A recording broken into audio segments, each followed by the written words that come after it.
ค่ะสวัสดีค่ะก็ขอสวัสดีพี่ๆน้องๆชาวสกมชนะคะแล้วก็ชาว NSET ทุกท่านอีกครั้งหนึ่งนะคะเดี๋ยวเราจะเริ่มการบรรยายพิเศษจาก SEI ในอีกไม่ช้านะคะค่ะ so good morning Miss Tracy and Miss Sharon from SEI.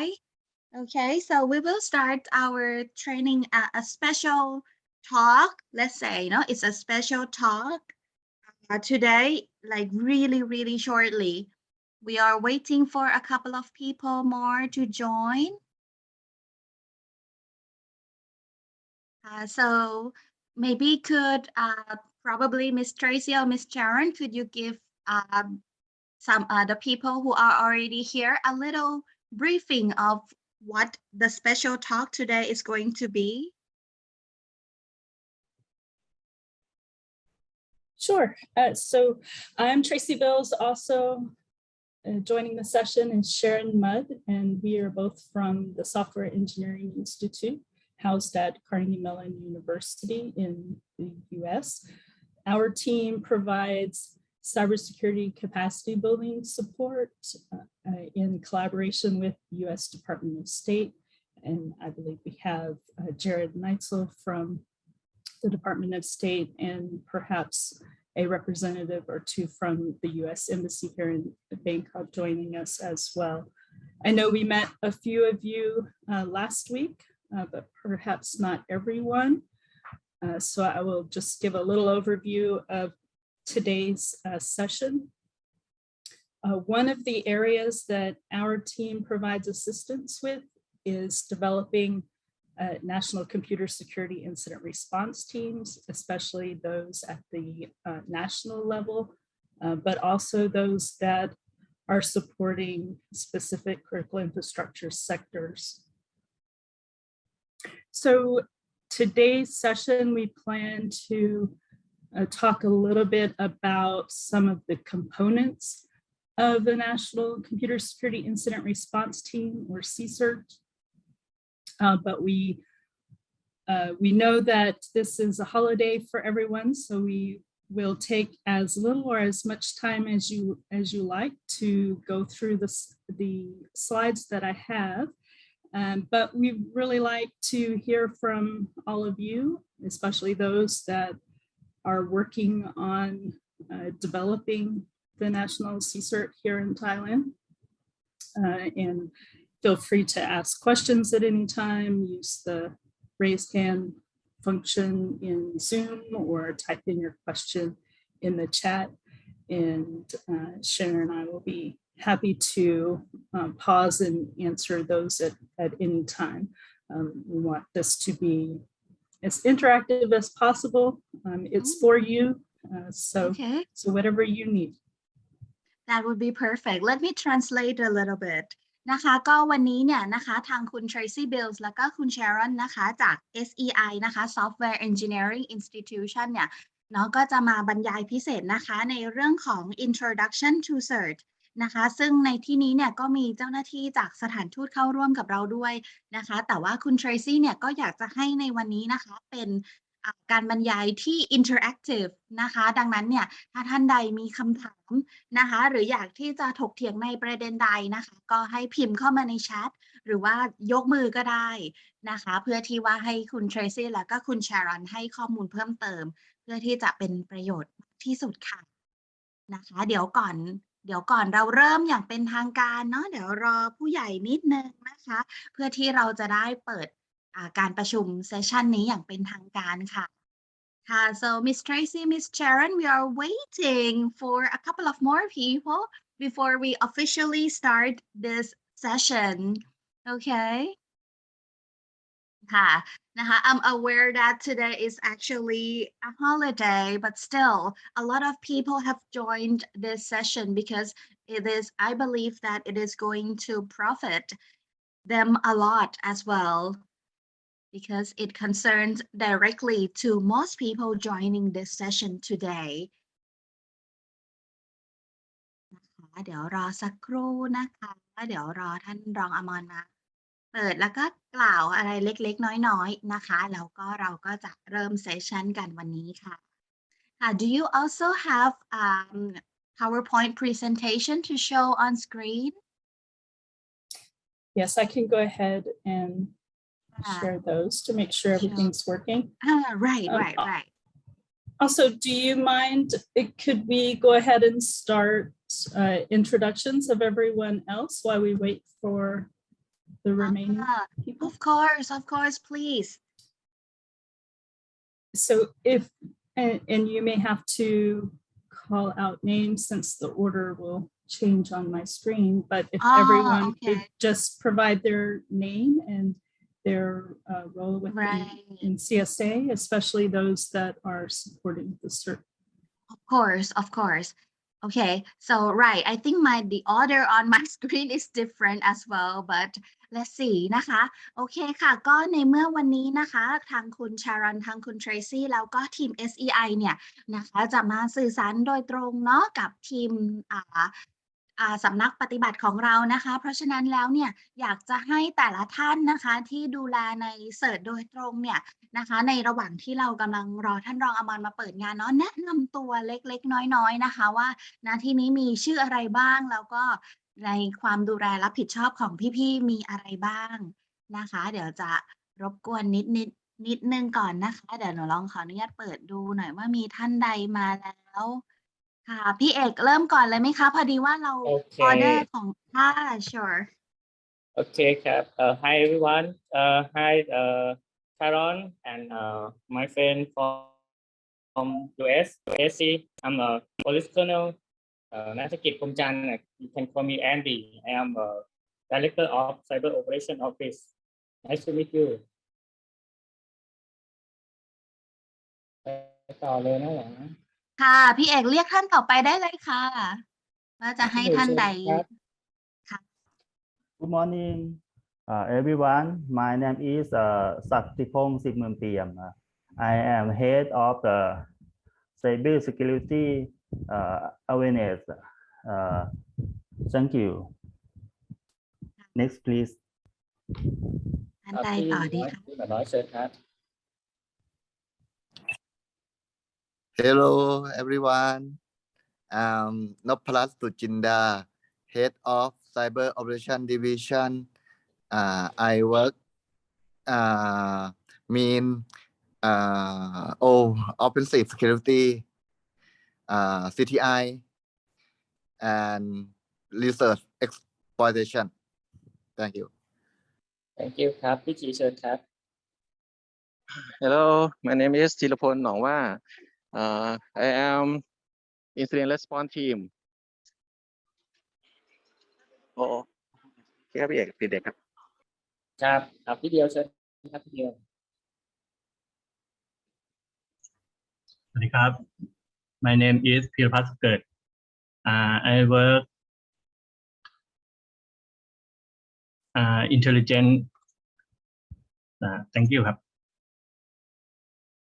ครับขอบคุณครับพี่หวาอันนี้ที่เหลือจะเป็นน้องๆเจ้าหน้าที่ครับค่ะ thank you so much ค่ะนะคะก็ so the names that you just heard were those people who are the head in the inserts so apart from those people are the staff in the insert team and also people from the NCSA in other departments who joined the session today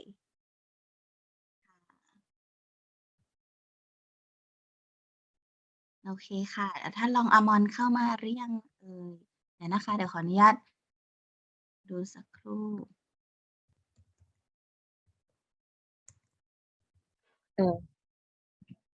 น้องหวาคะพี่โนนะคะเห็นรองอมรส่งข้อความมาบอกว่าให้เริ่มได้เลยไม่ต้องรอค่ะโอเคค่ะส่งมาแบบนี้ทุกจัดค่ะขออนุญาตค่ะได้ค่ะก็ so group captain Amon probably is not available today so he won't be joining us but he just sent us the message and saying that we could start our session today so may I also introduce group captain Jedet who is also here who will be the facilitator and also help SEI team to run this session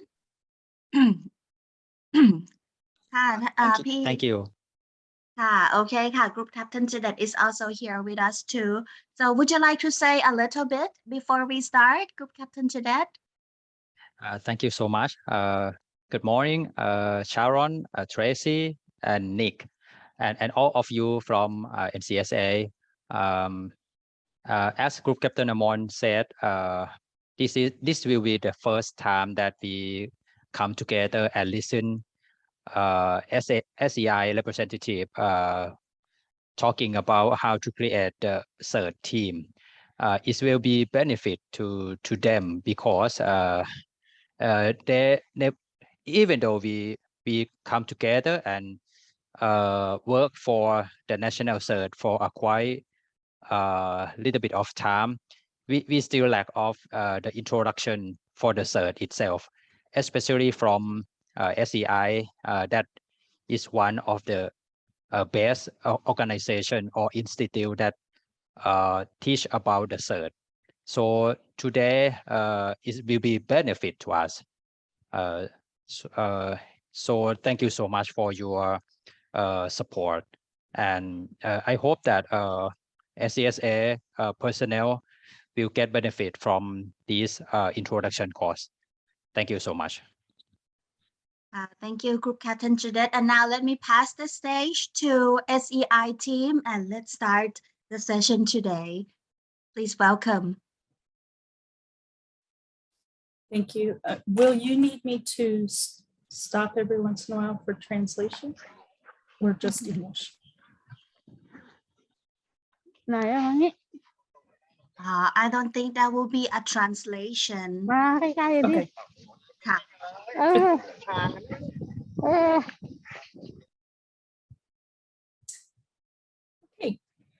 Well, good morning, everyone, especially those that have been working to create the national CSRT.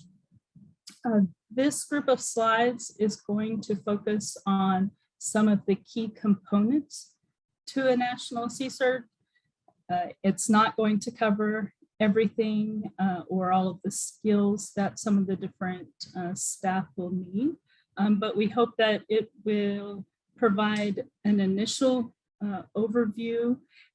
And if some of these are areas that you've already developed plans for or have already made some of the decisions on what the team will look like, that's great too. And you can provide discussion points or add anything to the chat at any time. Because this is also educational for us, the more that we can understand and learn about where you're at in the development process, then we will be able to provide recommendations for additional training that we can facilitate in future sessions.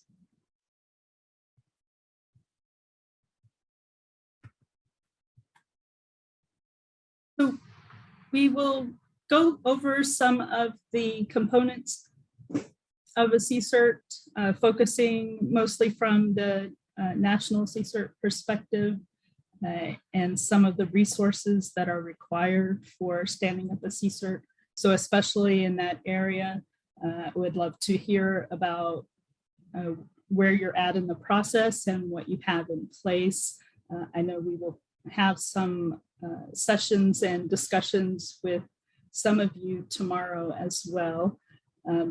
So if it will be covered tomorrow, that is fine, but we hope to hear more from you today on some of these things as well.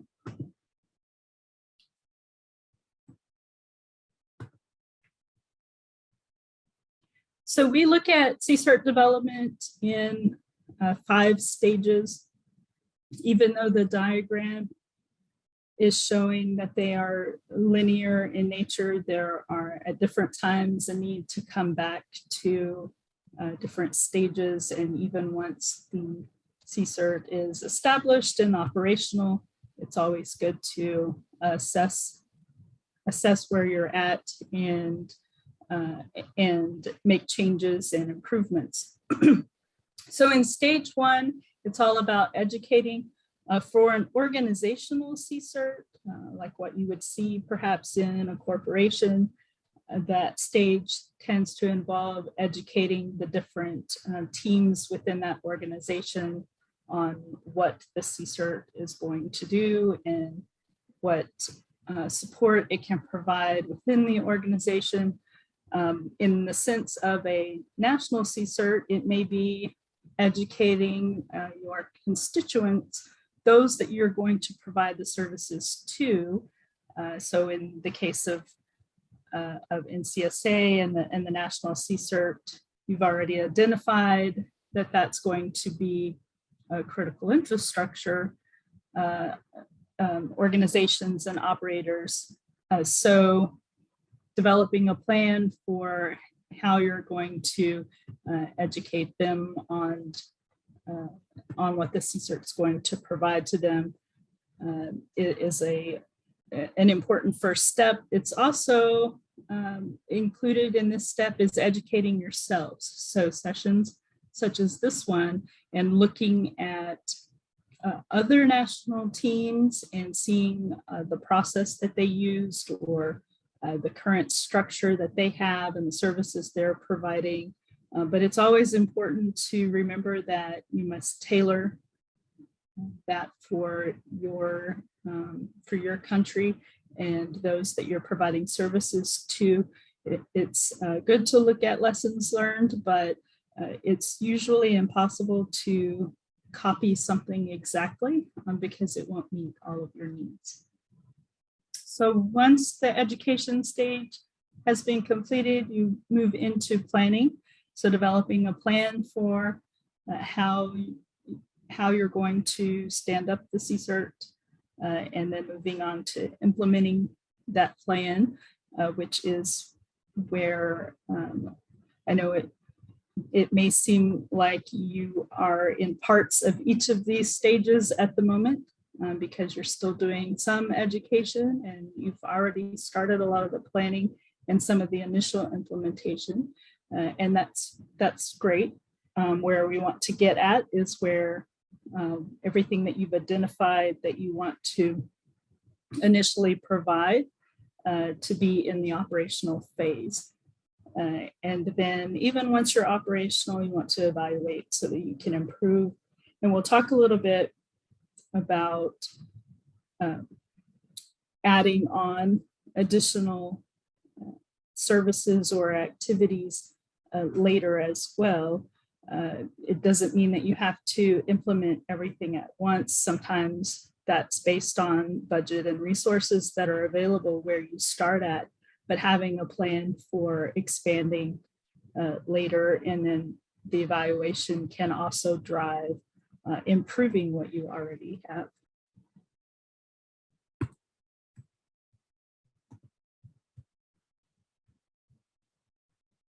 So these are just some of the goals that a national CSRT might have. Not every team has all of these goals or tries to accomplish all of them. It depends on the mission of your particular team. For example, the first bullet, helping to develop a cybersecurity strategy. Even though in Thailand, some of those things are happening in parallel. In other places, the strategy comes first and then the national CSRT. And in other places, the national CSRT is developed and is around for a long time before the rest of the country decides to start working on a cybersecurity strategy. So there's no one way to do it and no right order necessarily. But it is important to have all of those pieces and to make sure that they are aligned with each other. The third bullet, acting as a resource to national government entities or critical infrastructure.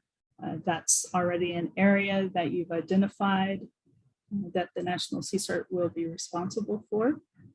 So that's a good area, as well as many national CSRTs provide cybersecurity education and awareness, either to their constituents or to the public. Some have awareness programs for all of those areas. One of the key goals that most national CSRTs have is to be a focal point for incident response coordination for the nation. That doesn't necessarily mean that every national CSRT has the capability where they go on site and help their constituents resolve an incident. For some, it is a capability that they develop. For others, they serve as a coordinating body. So helping to provide mitigation advice, whether over the phone or through advisories, and connecting different organizations within the country to coordinate response, especially in the case of a significant incident that's impacting many organizations. So which of those two structures the National CSRT decides to take can depend again on resources and the designated mission that it's been given. And for most national CSRTs, they serve as a trusted point of contact. So in the international incident response community, when say another national CSRT has information about an incident that is potentially impacting systems in your country, they may not have points of contact for every entity within your country. It would be near impossible to do that for every country globally, but it's easier to maintain contacts for each of the national CSRTs. Our team also does a lot of facilitation of that as well for those teams that we maintain central team contact information for. We sometimes serve as a third party that a national CSRT can reach out to when they're trying to find the contact information for another national CSRT. So serving as that trusted point of contact so they can reach you and notify you of activity within the country, and then you facilitating getting that information to the right organization within your country is one of the key roles that a national CSRT plays.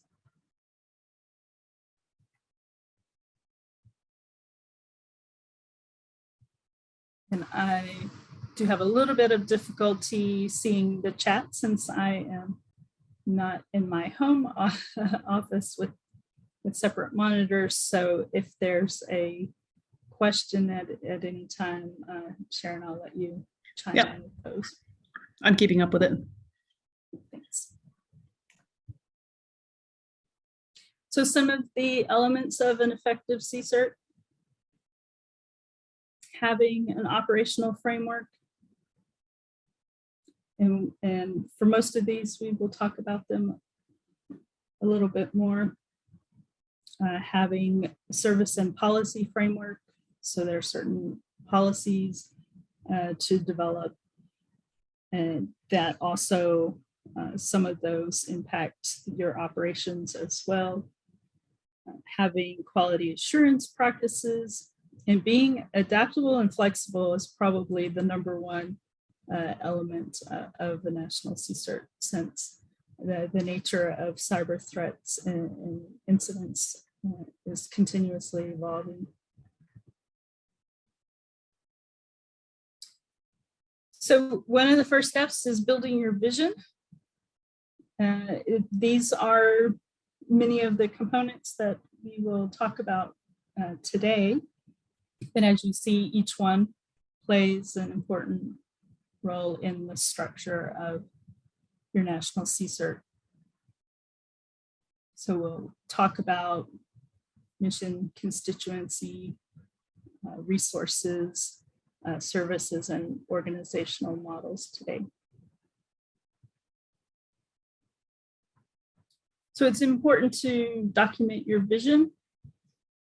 Many national CSRTs do this through a document called the Concept of Operations, which usually outlines the items that are on this slide. Doesn't necessarily have to include everything, but it's a good resource to have, especially internally.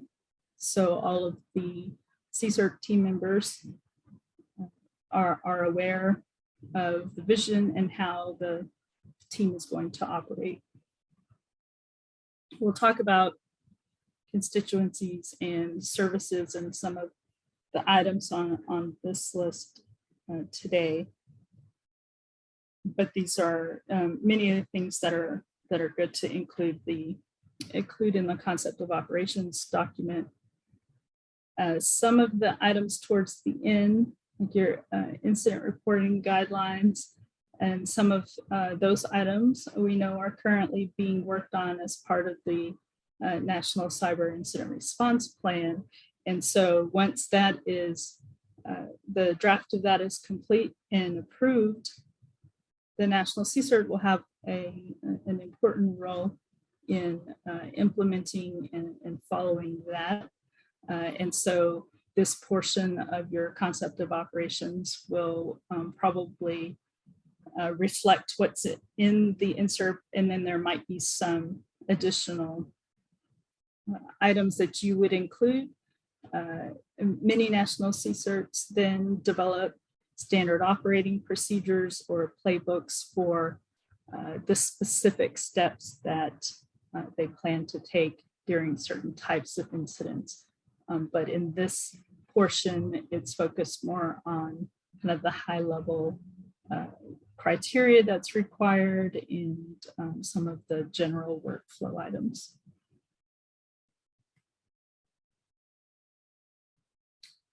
So these are some of the items that we recommend for the implementation of the National CSRT. I think in Thailand's case, the management buy-in and organizational consensus is already there, since everyone is joining this session, as well as some of the other activities that are going, such as the development of incident response plan, even the establishment of NCSA itself. So some of these pieces are already in motion. For the National CSRT itself, aligning the goals from the previous slide that you plan to focus on, aligning those with NCSA goals, as well as the Incident Response Plan, the Cybersecurity Act, and things of that nature are important to make sure everything stays aligned. In the beginning of planning, it's important to designate individuals who will be part of the CSRT development project team. The team does not have to consist of individuals who will eventually work in roles within the CSRT. They might be members of other teams from NCSA or even external stakeholders that help with the planning process. And start small and grow. We say that a lot, and I will probably say it in several different places in this slide deck. It's applicable to all of the components and all of the stages of developing the CSRT. Many teams initially start by looking at other existing teams and seeing the robust capabilities and the large staff numbers that they have, and feel as though they need to replicate that or have the exact same number. And you may need it at some point, especially here in Thailand with just the size and the number of critical infrastructure entities that you have and that you plan to serve.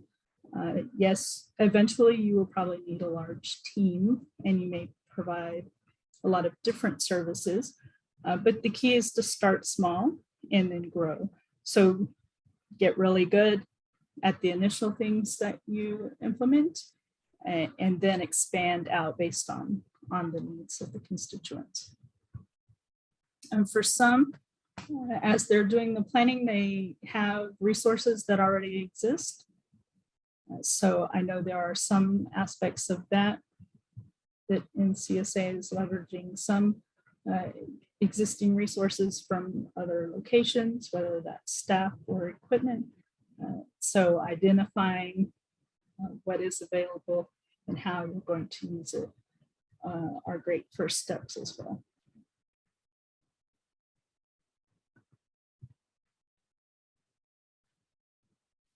So where to start? And I know for some of these pieces, you may be already past some of the steps, but that's okay because you may identify something from some of the slides that perhaps you didn't consider previously as you were getting started. So the first section is more applicable to organizations that are developing their incident response capability within an organization that already existed.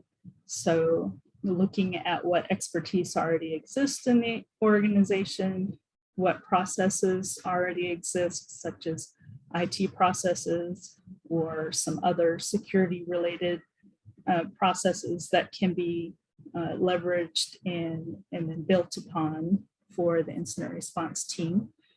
I know in some ways that's applicable to NCSA since for some staff, you've come from other organizations initially. Start designing the workflow.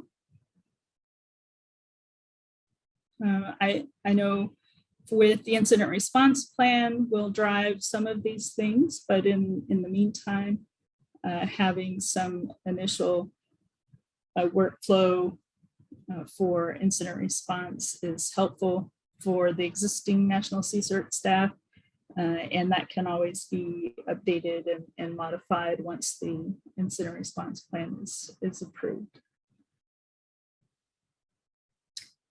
And the last section goes along with the start small and expand later, have an interim plan and then develop a long-term plan as well. Most national CSRTs are continuously improving, even if they don't add new services or expand their constituency to a broader group. They're constantly looking at ways to improve either the capabilities of their staff or even just the equipment and processes that help make the incident response more efficient. All right, so these are the components that we will talk about. Identifying your constituency, which has already pretty much been identified for you, with critical infrastructure being the primary focus. But this will help in a lot of the other components to make sure that you're focusing those decisions based on who your constituency is and what services you will be providing to them. And that may change over time. For some national CSRTs, they start more as a government CSRT, only providing services to other government agencies and have primary responsibility for the government network. But then over time that may evolve and they add different constituents, whether it be critical infrastructure or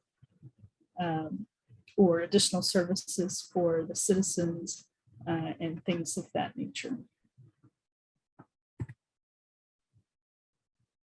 Strategic partners can be helpful as well. So they might be a subset of your constituency. So for example, in Thailand, there are already a few existing sector CSRTs. And if those sectors are sector CSRTs are providing services to any portion of critical infrastructure, for example, financial services, then you may view those as strategic partners that you can learn from or have participate in your planning and development and implementation. They can also be useful for helping you to communicate your CSRF message, whether that's during the stage where you are trying to educate others on your existence. We are the new National CSRF, and here's what we can do for you.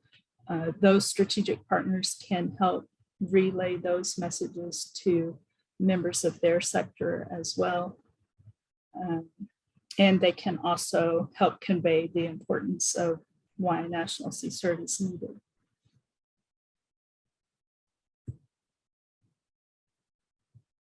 But having a CSRF mission statement is important.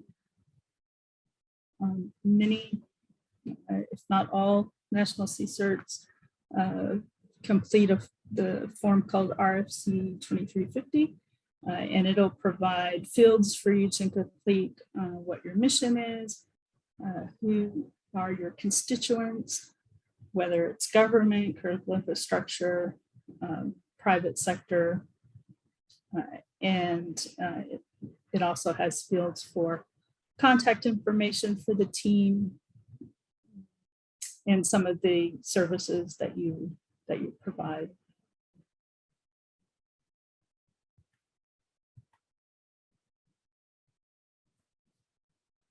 So I won't spend much time on funding unless there are questions. Really, since it's definitely a core component of a national CSRF, because without funding, then it's very difficult to maintain long-term sustainability. And for some locations that can vary. So if your national CSRF is part of a government organization, then the funding may come from the parent organization or other aspects of the government.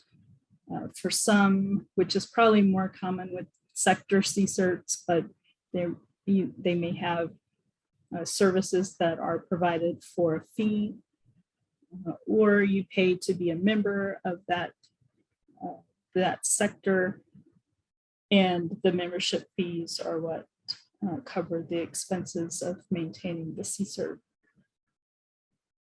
I think probably the most common for national CSRFs is parent organization funding. Usually the placement of the national CSRF will determine that. It's another reason why it's important to place the national CSRF in the right organization and in the right level of government so that it has appropriate funding and support.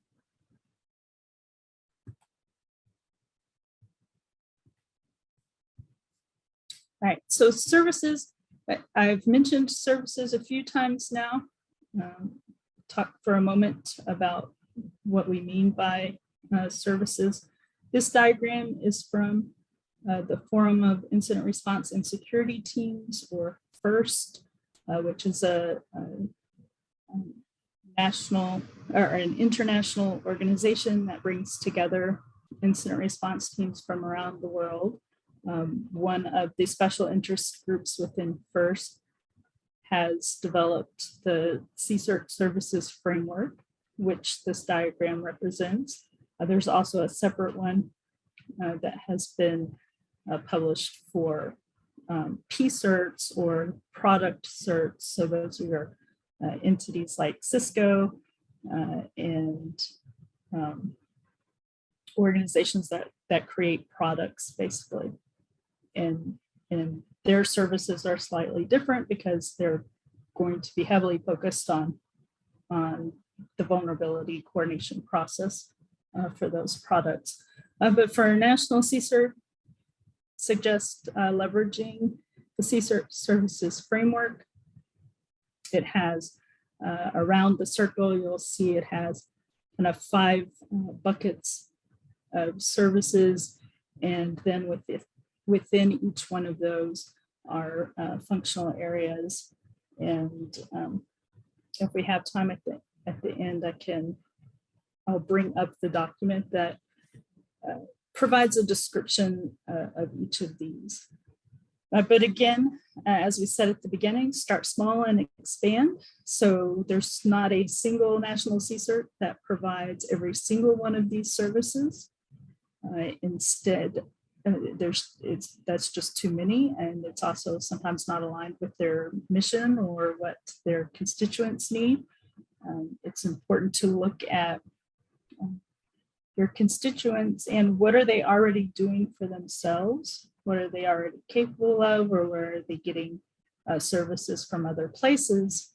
And then narrowing down some of the priorities for the national CSIRT to focus on. And I believe, I don't know if there's anyone on who would like to talk about it, but I believe the national CERT has already started selecting some of the areas that they plan to focus on. Is there anyone who would like to provide some examples? Oh, and there's, while we wait to see if anyone would like to talk about the current national CSIRT services, there's a question. So Sharon has summarized it, but I'll read it for everyone else who might not have access to the chat right now. So the question was, could you explain more about constituency and give more examples related to the word? And Sharon provided that constituents are the organizations that you provide your services to. So in the case of Thailand's national CSIRT, your plan is to provide services to critical infrastructure entities. So whatever those services from this chart are, whether you're going to provide incident response services or cybersecurity awareness, training and exercises, if you're going to do vulnerability coordination. So any of the items from this slide that you are going to provide to any of the critical infrastructure entities.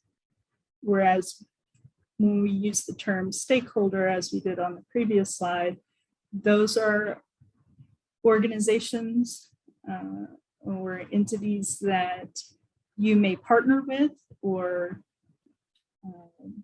learn from or even coordinate with, but aren't necessarily receiving the services that you're providing.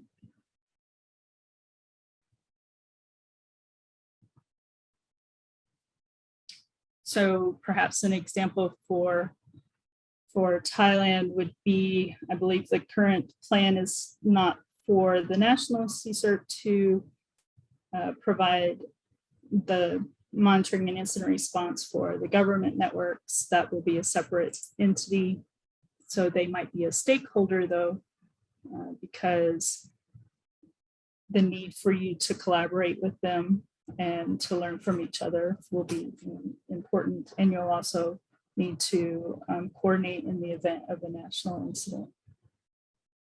But you might not be providing a direct service to them, so they're not your constituent.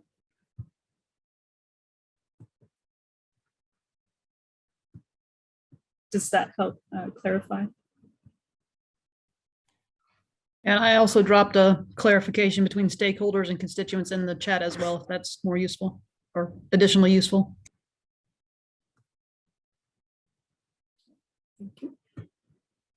Was there anyone who wanted to talk a little bit about which services the National CERT plans to provide or hopes to provide?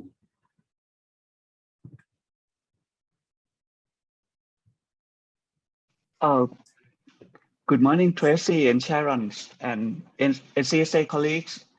I am Colonel Thilawut Withayakon, Deputy Director of the National CERT. Basically, for the moment, we try to provide a service in the green bucket, the information security incident management, due to our limited number of employee or personnel, for the knowledge transfer and for the knowledge transfer, we delegate this authority, or we delegate this responsibility to other section of NCSA, which Group Captain Chades is responsibility for. But basically, right now we focus on the green bucket and just some of the service in the green bucket. Basically, we focus on the information security incident report and also the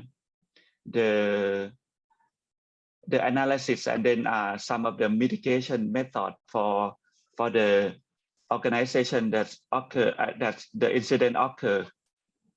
For the rest of the service, we will try to build on, just like you say, start small and grow. So basically, right now we focus on the green bucket.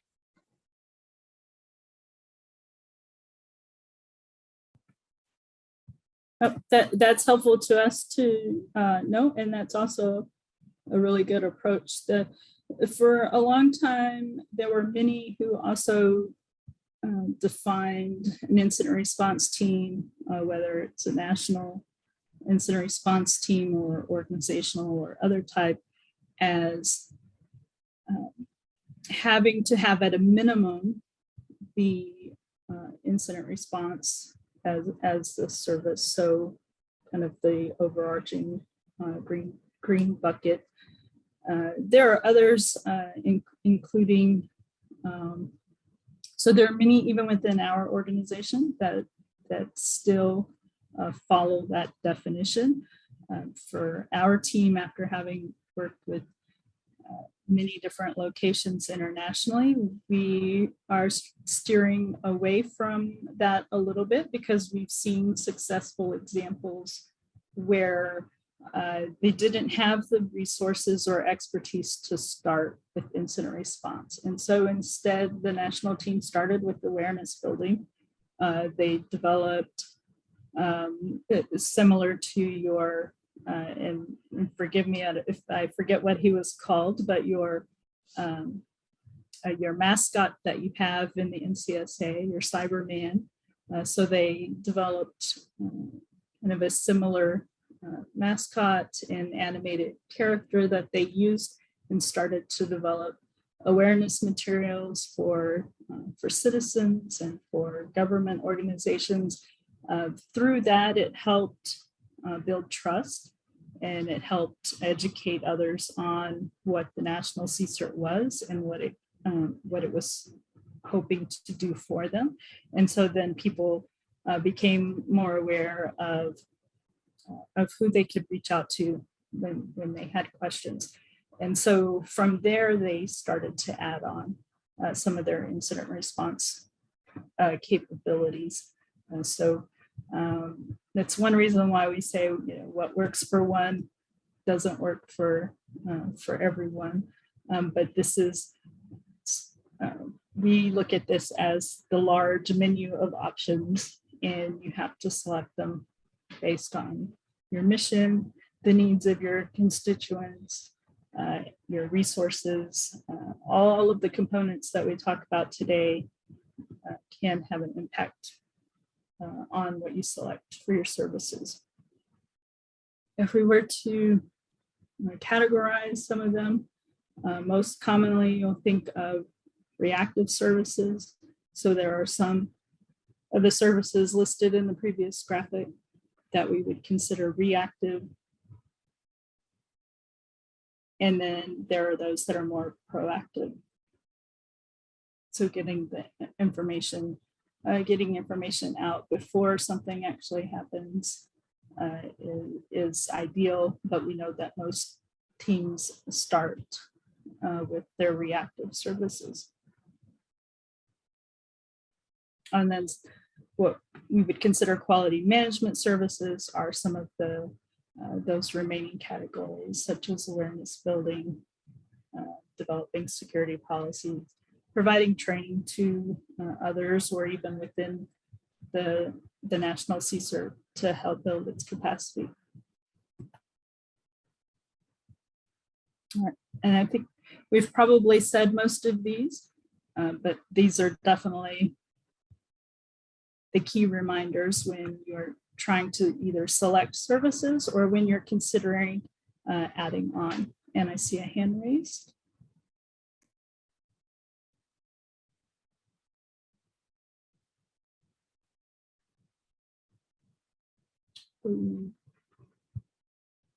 Person that raised their hand wants to say something, feel free. Hi, Tracy. I'm Captain Songwit. I have a question.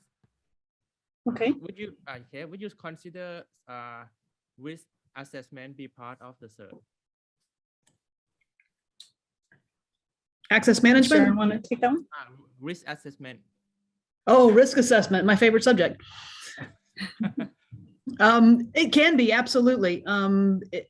It can also, be a part of a different area, but anytime you have an opportunity to assess where your risky areas are is a good one, especially the data that you need to protect it, or that you need to know where it is, so that when you do have an incident, you know how strongly you should react to that. So I think it can absolutely be part of incident management, or at the very least, if you could get fed the results of the risk assessments on the incident management team, it would be very helpful for you. Yeah, sometimes it may fall under situational awareness. It might be one of the sources of data that you bring in to compare with other things, such as vulnerability information. So it doesn't necessarily. Oh, go ahead. Okay. In that case, do we need to work very closely with the stakeholder to help them with the assessment? Could be stakeholders. It could be the security operations team. People put risk assessment in different places. So if there is a function doing that, then absolutely building that relationship and working with them is only going to benefit you and them as well, since they will have some insight onto what kinds of incidents you're looking at. Okay, thank you.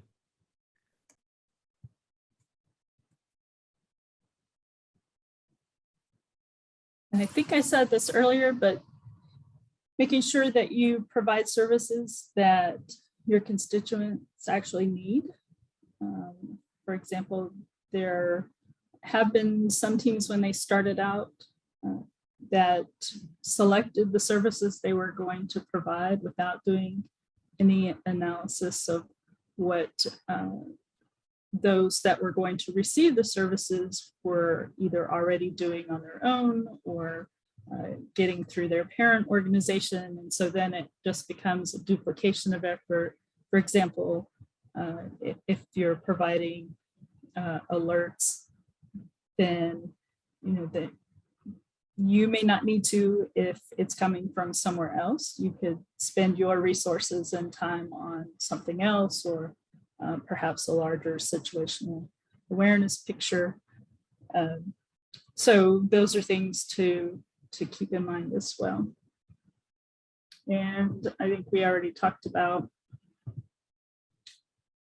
defining your initial set of services and then developing a plan for some of the things that you might want to do later. Many times we see this when it comes to the section of the services diagram that talks about monitoring. Not all national CSRFs provide or have a monitoring and alerting capability. They are more of a coordinating CSRF, but some start out as coordinating, and then as they have resources, and especially if the constituents aren't able to implement their own intrusion detection sensor capability, then the national CSRF adds that as a service later on when there are more resources.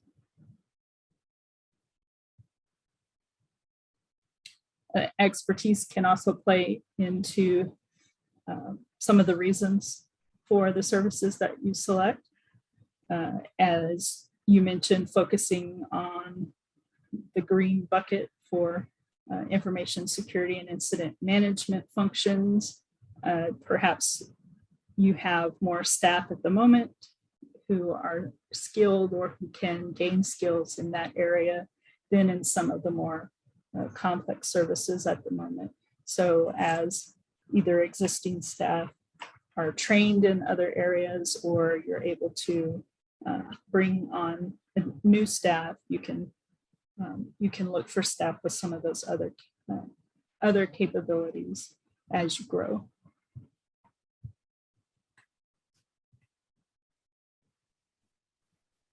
Oh, excuse me, Tracy. I have a quick question. For the RFC 2350, is it a requirement that we have to public it before we provide the service? And another question is, if we add on some of the service, can we modify the RFC 2350? Yes, I think some teams wait until they are until they're considering themselves fully operational, and then those can be updated anytime any of the items in the form change for you. Then it's good to update it so that when other teams are searching for the National CSRF or information on what the National CSRF provides, then it's helpful to them to know, okay, you're including critical infrastructure as your constituents. And so if they have information that's relevant to critical infrastructure in Thailand, they know to reach out to you. If you expand your who you're providing your services to later on, for example, if the separate government CSRF is not stood up and the national CSRF decides to expand and include government entities, then it's helpful for that form to be updated so others know that that's part of your responsibility as well.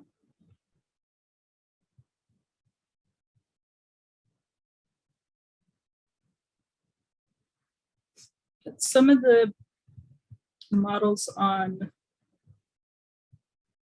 sorry, just checking chat, but I think Sharon's on top of the chat. So some of the organizational model examples on this slide, a lot of times are more relevant to an organizational CSRF because they may not have, for example, in a company, they may not have a centralized team or designated CSRF. Instead, they might have where when there's an incident, they pull experts from various teams within the organization come together to respond to the incident, and then they go back.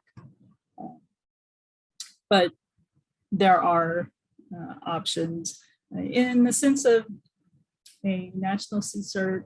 You may have noticed in some locations, they're starting to develop national cybersecurity centers where the national CSRF is one team within the center, and then there may be other teams. Even some of the services that were on the Csr Services Framework, where maybe the national CSRF is not providing those services, but another team within the cybersecurity center, or in your case, maybe elsewhere within NCSA, may be providing those services and not the national CSRF itself. So this is really serves just to say that there are lots of models and approaches. You may start with one and evolve to a different model later on. Like we're seeing with national CSRFs, many of them start as a national CSRF for many years and now are growing that capability out into a national cybersecurity center. And then there are others who are just now implementing a national CSIRT who are starting with that larger structure from the beginning.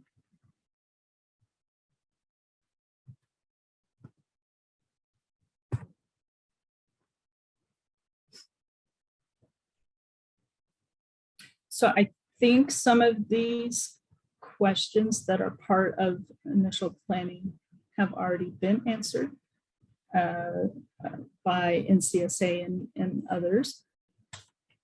But if you see one on here that you haven't determined what the answer is yet for yourselves, we would be interested in hearing about where you're at in the process or what some of the challenges currently are with making a decision on any of these items.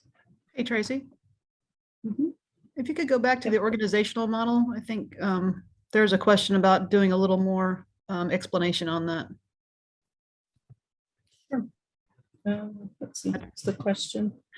That's the question. I don't know exactly what needs to be further explained, but maybe that person could let us know. Okay. Did somebody have a question on this slide?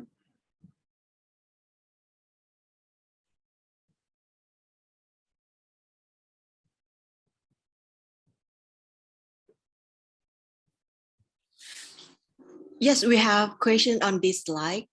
The question is, could you explain more about organization model and give an example of the organization model?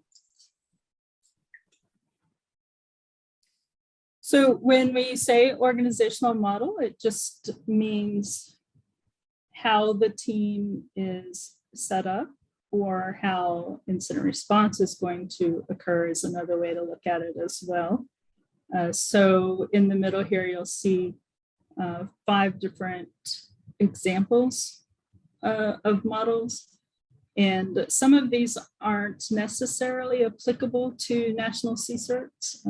Some of them can be. Obviously, a coordinating CSIRT is definitely a common model for national CSIRTs, where the services that they select are going to be focused on just providing that central contact and being the organization that helps get information from and to the different organizations that need it, or they may provide advice on how to respond to an incident, but they're not necessarily going on site or providing any type of hands-on, and they may not even be providing any type of network monitoring capabilities. Whereas with the internal distributed team, that's usually within, say, a company, and they have experts in different parts of the company that will support during the time of an incident. So maybe someone within the IT department, and then someone within public affairs, someone within the legal team, and they all come together during an incident to provide the response capability. An internal centralized team is usually what most people think of for incident response team. It's a designated team of people, and they are the CSIRT. And so all of the services and capability are performed by that single team. And in other formats, it might be combined, where you have a central team. For example, the national CSIRT that you are implementing might be considered the centralized team, but there may be functions that are performed by some of the other NCSA teams, and you all work together in that distributed fashion. Or you may provide all of the National CSRT services are provided by the National CSRT itself and not any of the other NCSA components. Did that help answer the question? Thank you. And I have another question. Okay. When you mention about services, such as information security incident management, information security event management, knowledge transfer, could you give us list of tools or software that necessary to have in order to provide services? I do have that captured, Tracy, already as a follow-up from this. I didn't know if we would have enough time today to get too detailed with that, but you can answer. Yeah, and I'll, I think when we get to the end of the slides, I'll bring up the CSRT services document that provides more detail and explains what each of the services are. I don't think that document necessarily has examples of tools, but that's a question that we could also send everyone some links to. Some of the lists that we try to maintain or at least leverage from other organizations are a list of open source tools for some of the services. For example, I know that National CSRT is looking at using the NISP platform for some of its services. That one is an open source tool that's freely available, developed by members of the National CSRT in Luxembourg. So, and it's very common among a lot of the national CSRTs, especially those that don't have the resources to pay for some of the very expensive information sharing platforms. So yeah, we'll look in just a moment. I don't think the framework has tools identified in it, but we may be able to send you some example list that you can review.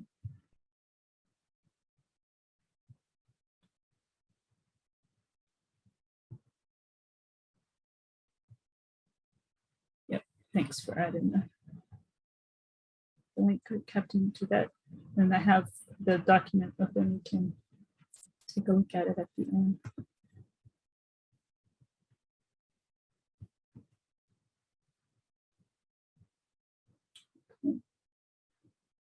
So some of these items may seem like common sense, but they are part of the planning and implementation processes.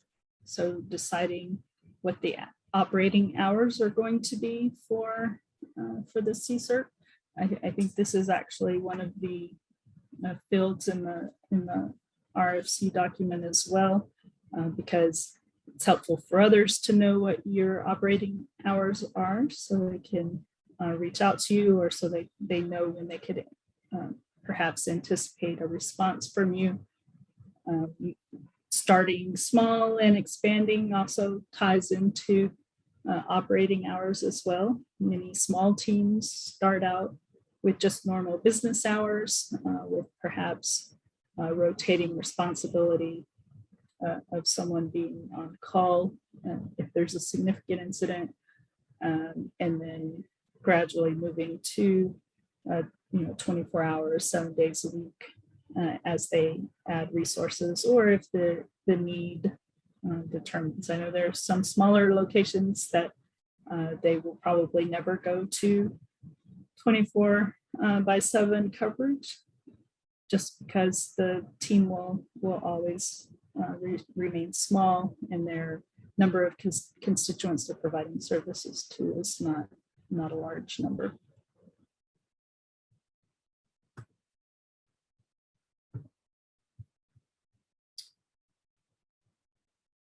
In-house or outsourced technical support. So for some incident response teams, they have some of the services are actually contracted or performed by another organization. That can sometimes be common with the monitoring services. There are managed security service providers that sometimes provide that portion, and then in the event that an incident occurs that the CSRT itself needs to be alerted to, then they would contact them. And reach back capability usually means perhaps there's not a particular skill on the CSRT itself, or it's not something that you provide all of the time, but maybe you have a constituent or a stakeholder organization, or there's a team within the parent organization that has that capability that when it's needed, you're able to, you have an agreement with them that you're able to contact them and they provide assistance. So the important part is in the planning stages that you identify each of these things and how you're going to approach them and how you want to implement them. Or if they are things that aren't applicable to you, then you don't have to include them in the planning process.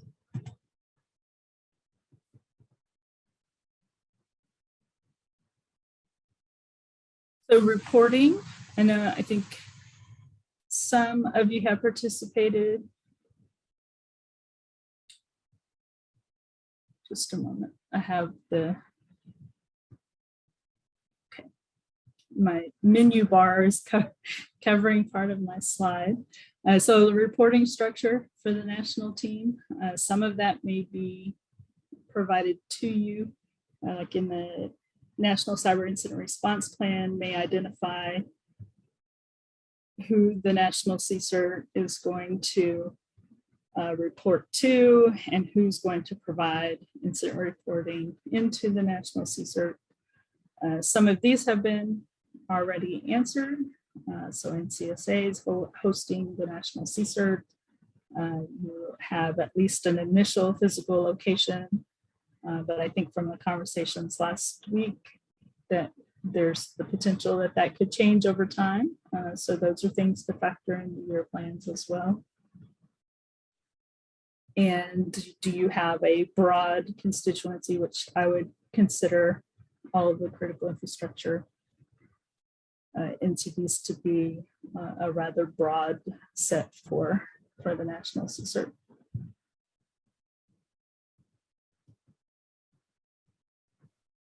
Hi, Tracy. Yes. Can you go back to the previous slide, please? I'm interested in the third bullet. What would be the use case for that one? Let me see if I could think of an example. I'm Sharon, if you could think of one. I can't think of a specific one. Let's say for a very large national CSRT, they develop a new threat intelligence analysis framework or process. Or in the case of the incident response team in Luxembourg that developed the NIST platform. So they created it, but if they're part of a parent organization, so let's use Thailand, for example, the national CSRT, if the analyst developed this great new tool that's helping them in their work, but you're part of NCSA, what is the rule with that? Does NCSA own the intellectual property of that and will say whether it can be shared or whether it can be sold or whether it has to stay within just the national CSRT? So this has to be, set up prior before we have a capability of building up such product, right? Yeah, so that one's more applicable to certain types of incident response teams. So those that, for example, they're part of a company that does develop a lot of different security or IT products, then that question may be more relevant to them. Sharon, did you want to comment? Oh, I just, the last place that I went to do an assessment of their CSIR before they were joining first. Very similar setup to what Tracy's talking about. They had a very small team of 6 people, but they were also part of a larger organization, just like your insert team is part of NCSA. They had some, tools that they used on their own and operated administratively on their own for incident response purposes. And they had an agreement with their larger organization of who maintained machinery, who was allowed access to information, that kind of thing. I just think if you make all of the rules very clear up front before you get started, it makes things a lot easier down the road. And if you're building your own tools or customizing something that you're going to operate, it's just good to be able to have that set so that everybody is clear on who can access it and who is allowed to touch those kinds of tools. Hopefully that was close to the answer you were looking for. I think we have an idea, because I think it might become like an issue later on if we have a very talented team building something and eventually it doesn't belong to them. I think that might cause some kind of trouble for them as well. It can, yeah. Yeah, and national CSIRTs a lot of times have some of these decisions or processes given to them. So if the parent organization, so if NCSA is developing a series of policies and processes that apply to all of the teams within the agency, there might be something even higher than that. There may be laws or other things that may dictate what you can and can't do as the national CSIRT. But yes, it's definitely good to find out the answer. So if there's not something, then working with some of your counterparts in CSA to develop organizational rules about some of these items. Yeah, and just to follow on with that, in the example I was mentioning earlier, this national CSIRT team, like I said, was sitting inside another organization. They used for IT policies and processes, they used the bigger organization's set of documentation and followed that, and that was fine. They also made some specific ones just for CSIRT. So, don't feel like for the national CSIRT, you have to make an entire set of documentation for policies and procedures. Just kind of focus on the ones that you actually need for your smaller team, just to make sure that those incident response capabilities are taken care of, and it's very clear where that plugs back into the bigger organization. It's very useful to do that.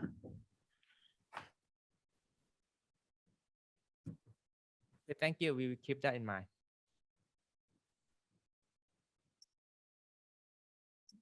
For your national CSIRT, I believe the authorities already outlined in the Cybersecurity Act, but just for awareness of how other national CSIRTs might operate, or even within an organization's CSIRT. So they may have full authority. Let's say in the case of a national CSIRT, they may have authority outlined in a national level document that says they have the authority to go on site and access systems that have been impacted by an incident. For others, they don't have that authority. It may be shared with another organization, or it may be where the owner of the systems have the,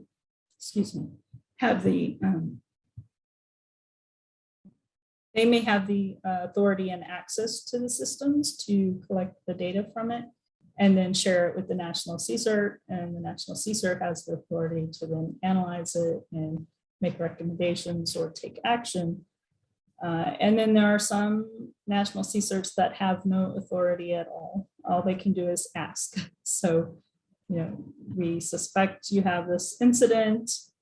Could you share the data with us so that we can include it in our analysis of other things that we're looking at?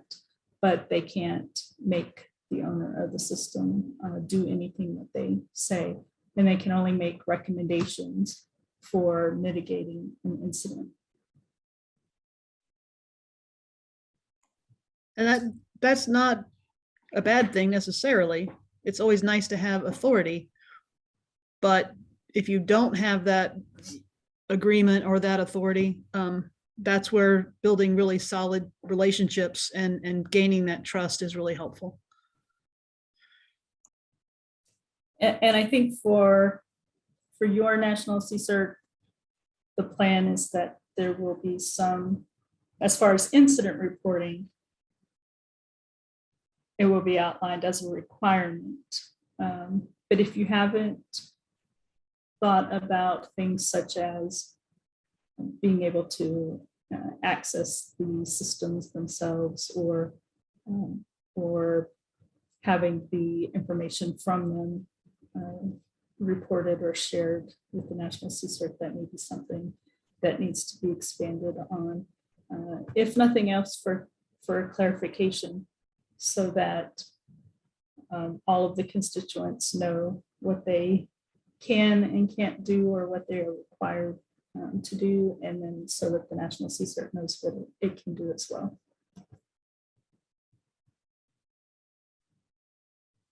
So we've talked a lot about the constituents because they're the main ones, that they're the reason you will exist, basically. They're the ones that you're providing the services to. But there are a lot of other entities that you need to collaborate or coordinate with, especially during a national level incident.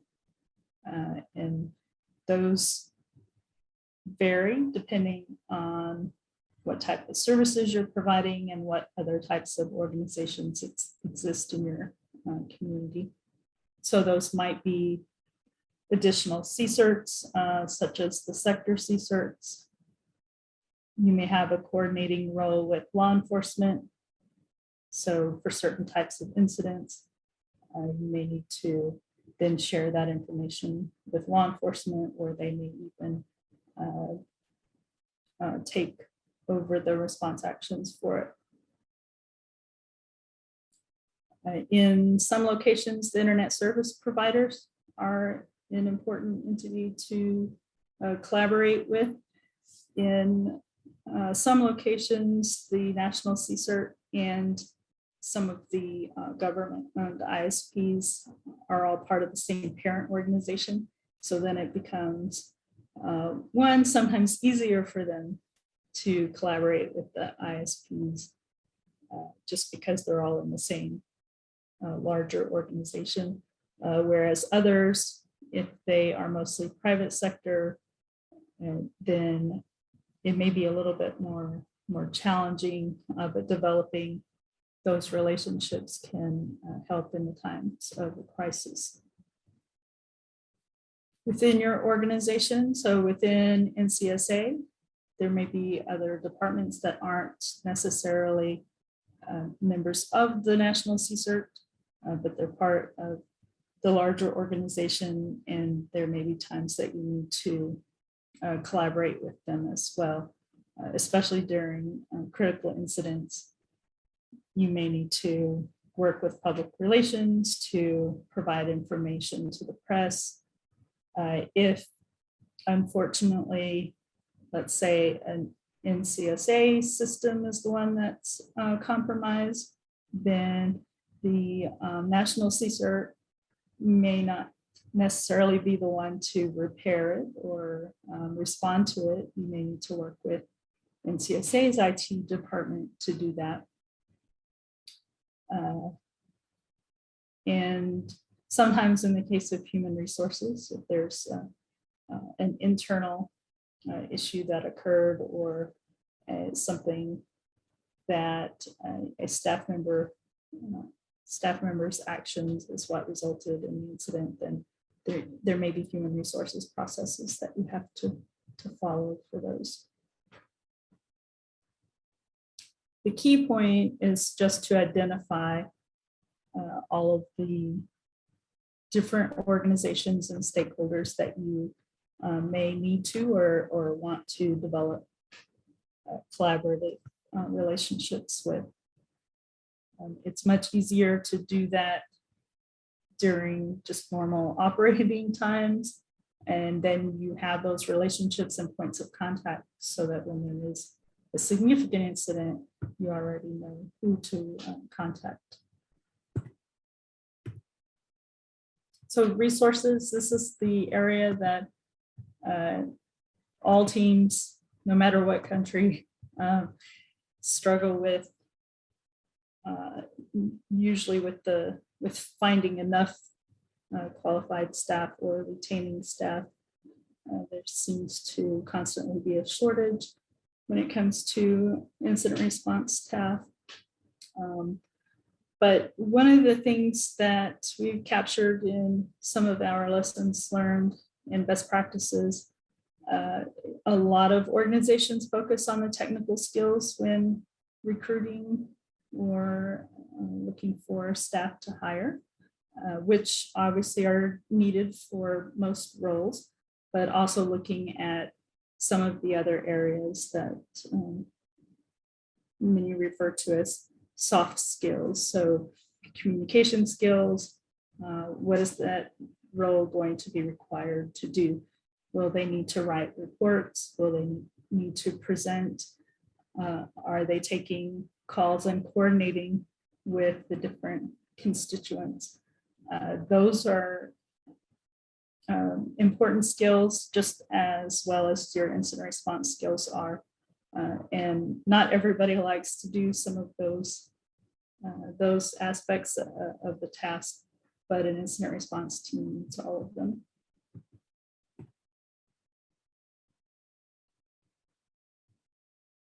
So starting by defining the job functions and roles. So your services list should be a good place to start. If you've identified the initial services you want to provide, then from those services, identifying what job functions and roles are needed to perform those, whether any of them require special certifications. In some national CSRs, there may be security clearances required. If you are outsourcing some of the roles, then there may be service level agreements that need to be established. And there may be non-disclosure agreements if you are working with data from any of your constituent organizations, then you may develop non-disclosure agreements for your staff, stating that they're protecting any of the data they come across as part of their role, and they can only talk about or disclose that information under the restrictions of that agreement. So if they leave the organization, they can't just go and provide that information to anyone they want.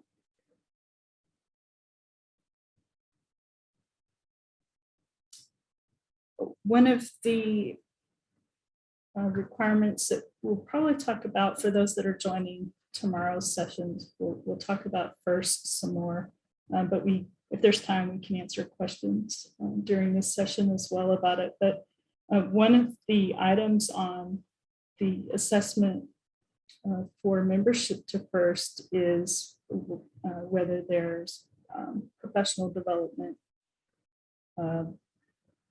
either plans or processes in place for the National CSRT staff.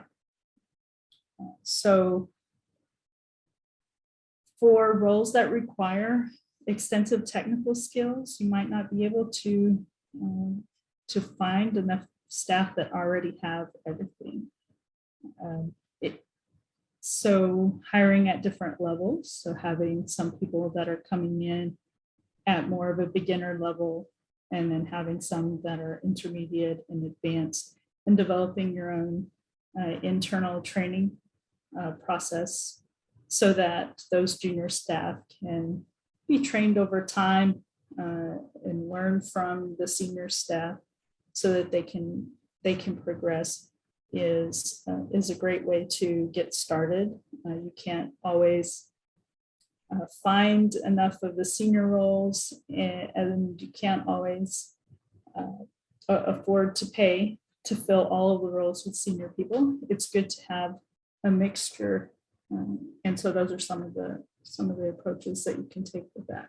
But having processes for each of these things is important. Is there anything from the chat, or is it just additional information?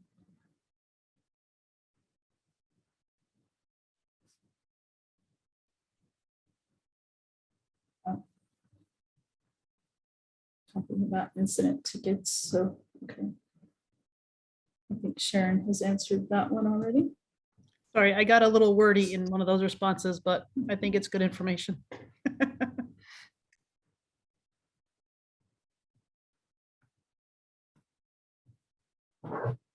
These are some of the roles that you may have within your national CSRT. And again, it's really going to depend on which services you select. You may not need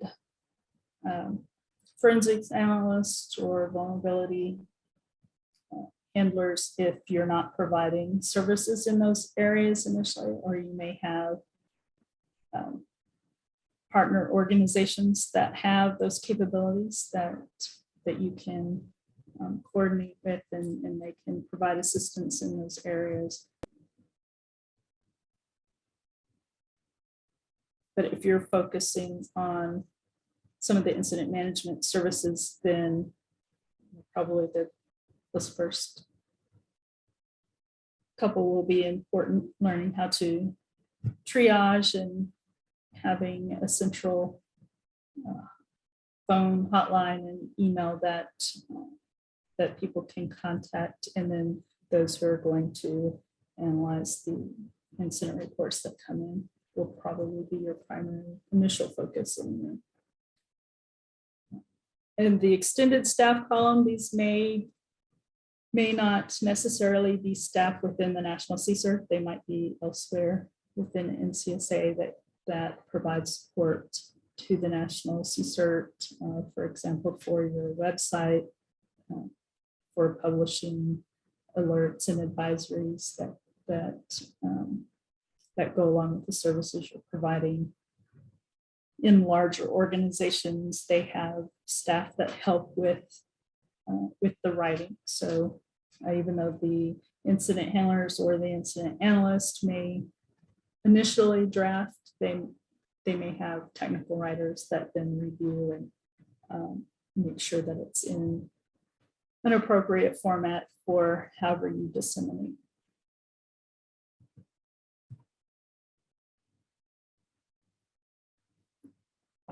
I already mentioned having a staff training and mentoring plan.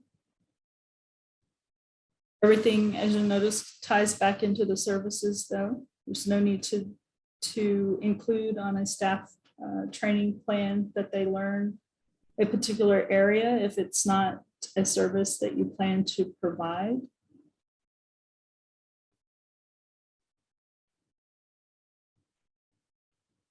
And there may be resources that you can leverage for some of the areas as well. So by joining organizations such as FIRST, by leveraging any of the capacity building support that our team provides, there are other ways to receive training without having to pay some of the large amounts that certification courses require. There are, especially because of the pandemic, there are a lot more online training offerings that are free So those are definitely good places to start, and you can develop a path for each of your steps based on what type of training is available.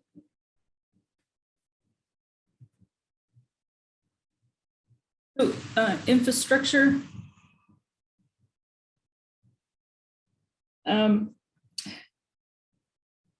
Because incident response teams are, there to help others prevent and respond to incidents. It doesn't look great when a CSRT is compromised, although they do tend to be targets sometimes, or we've seen some even in the US for US CERT when the US CERT email format was spoofed and used in social engineering emails to try to convince people to click on the links in them. So having a solid infrastructure and security mechanisms in place for your own infrastructure is very important, not only to protect the data and that you're going to have in your location, but also from a reputation standpoint as well.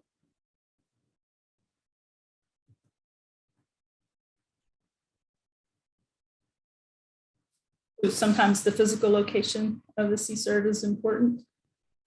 You may need to have a closed area for your operations where you can limit who has access to the CSRT. So perhaps not everyone within NCSA will have access to it unless they're on an authorized list, especially if you are retaining and working on data from some of your different critical infrastructure entities.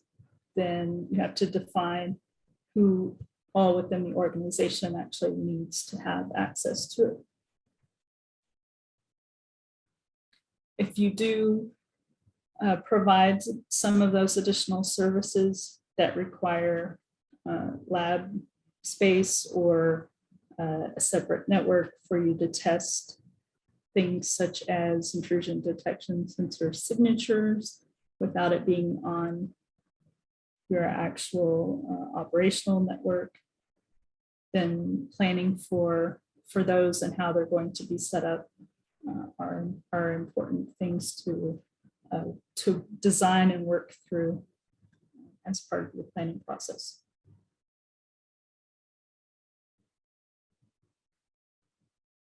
Sharon, let me know if there's anything in the chat that we need to expand on verbally. I will. See the numbers increasing, but that's mostly me responding, so it's fine. All right, we'll make sure we capture the chat before we log off. Okay, security needs of the CSRT itself. So how you're going to secure incident reports, and that may be tied to how you plan to receive them, whether it's just through email or phone calls, or if you have an incident reporting form on your website, how the data from those is going to be stored and protected. And even having backup communication methods. There are some things like landlines and faxes that most people don't have anymore. A lot of businesses don't even maintain.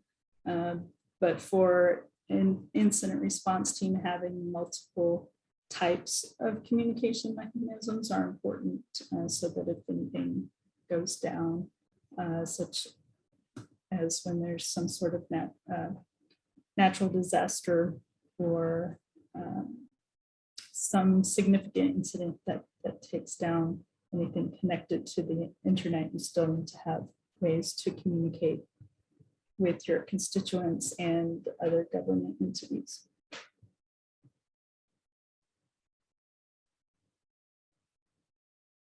So really just tips on what you might want to include in any secure areas. We won't go into details on these during this workshop, but as the National CSRF works towards first membership, one of the requirements is that there are at least policies and procedures in place for some of these things. For example, how long is hard copy information supposed to be retained, and how is it destroyed when it's no longer needed? The same with electronic information as well. How long are you going to retain incident data? Or if you're providing monitoring services, how long is that data going to be stored? And just as important, who's going to have access to it? Not everyone in the organization needs to access all data. Equipment. So I know tools was asked about, but then even just your regular equipment for running incident reporting processes and communicating with constituents and stakeholders. So defining what it is that you're going to need. Yes. There was a question.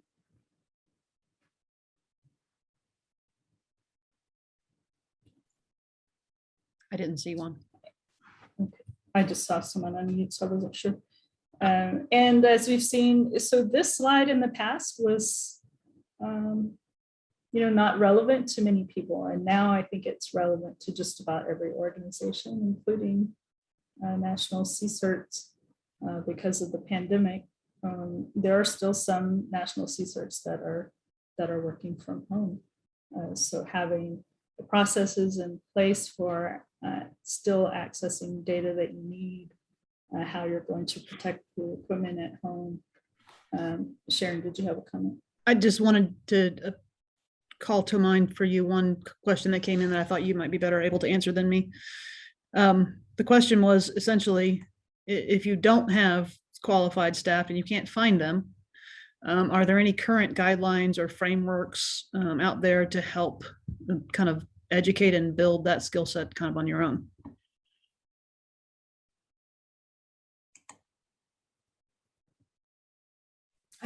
I don't know if there are frameworks necessarily. I might have to think about that one just a little bit more. Yeah, there's a whole cyber workforce development kind of question in there somewhere, maybe bigger than this call. Yeah. And there's, I mean, like I said, there are a lot of free online training opportunities now, even in incident response and related skills. And so it might be a matter of, I don't think there's, you can look, but I don't think there's a resource yet that kind of maps out, if you only had these options, here's a suggested, training path, but it's something that you could work on developing.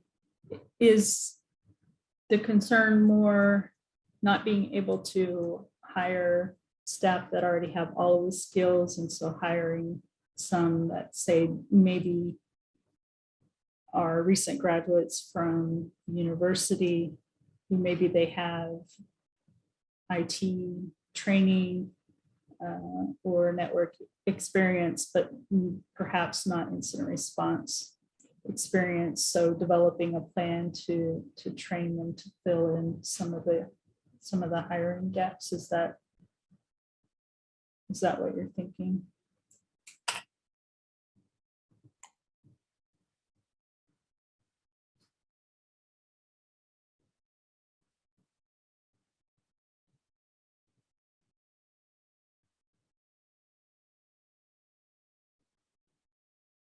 Well, thank you, Group Captain Jadette. You put a link in there to the first org resources guides, so that might be useful as well.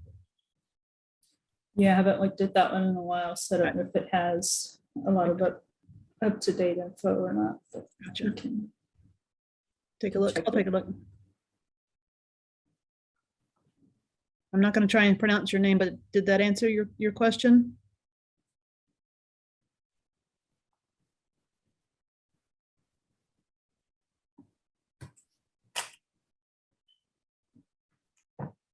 Come back to it if there are follow-on. I think some of those questions may be ones that we will also have follow-on conversations with those that are planning and developing the National CSIRT, and that way we can identify some of the capabilities and training that our team provides, and we can help to conduct additional training such as this one or in-person engagements later to kind of help with some of those gaps.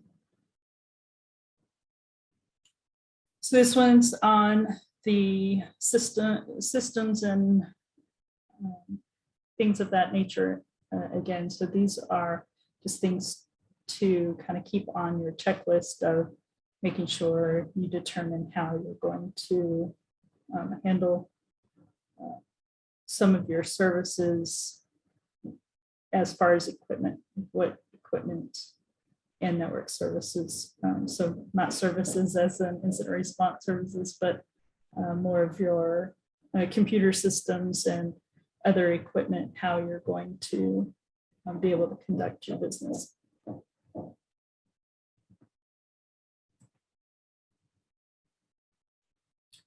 And as I was talking about before, making sure the National CSIRT as well as NCSA is also protected. So you need to have capabilities for monitoring your own network to prevent intrusions on your own systems as well.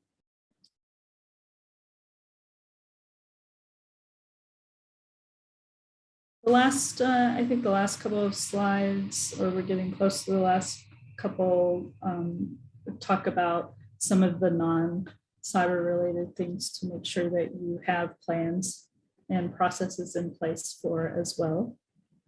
So these would be events that most organizations will consider as part of the larger organizations, backup plans and things of that nature for emergency situations. So thinking about having an alternate site as well for backups of all of the different incident response data. If you have monitoring systems, duplication of those capabilities and things of that nature, so that if your facility, for example, has a fire and all of the staff now have to work from somewhere else, are there backups of all the data that was in the facility in some other location so that you can still access it, perhaps from your home systems, or you have an entirely alternate working site. Some national CSIRTs have a backup physical location where staff go to in the event of some sort of emergency situation. And for those situations, having a recovery plan. So let's say the fire was only in half of the building, but what is the plan to recover? Right? How do you get all of the functions back up and running?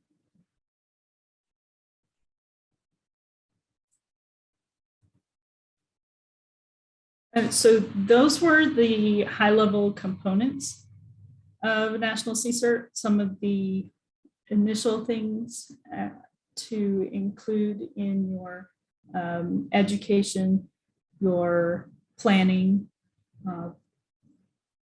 processes before you even start implementing.